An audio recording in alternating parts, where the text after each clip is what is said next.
শাহবাগে আওয়ামী লীগকে নিষিদ্ধ করার দাবিতে চলমান আন্দোলন ঘিরে এখন দেশের বিভিন্ন মহলে শুরু হয়েছে তুমুল বিতর্ক। প্রশ্ন উঠছে, এরা কারা, কার উদ্দেশ্যে এই আন্দোলন, আর এর পেছনে কারা মদদ দিচ্ছে?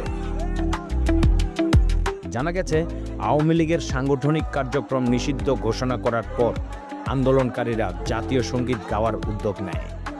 কিন্তু অবাক করার মতো ঘটনা ঘটে তখনই কিছু ব্যক্তি উচ্চ স্বরে চিৎকার করে জাতীয় সঙ্গীত বন্ধ করতে বাধ্য করে।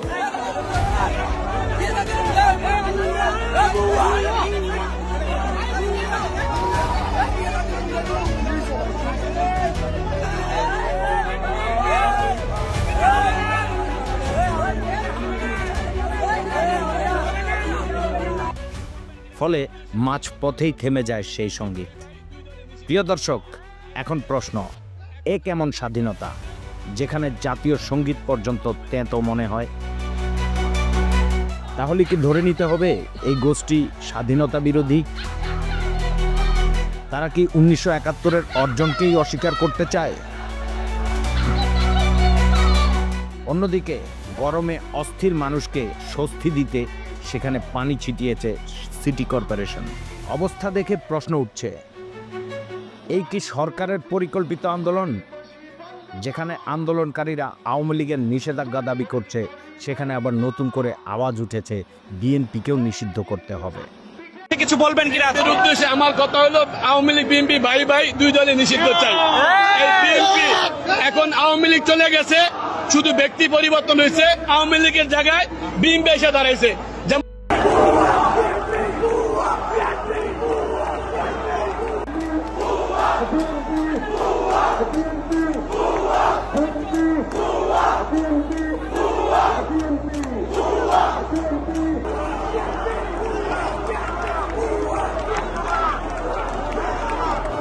তাহলে এরা আসলে কি চায়?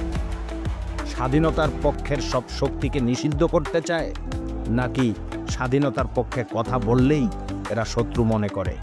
প্রিয় দর্শক, প্রশ্ন রেখে গেলাম আপনাদের কাছে, এই আন্দোলনের প্রকৃত উদ্দেশ্য কি? এরা কি সত্যি দেশের কল্যাণ চায়, নাকি অন্য কোনো শক্তির হাতিয়ার? আপনার মতামত জানিয়ে দিন নিচে কমেন্টে।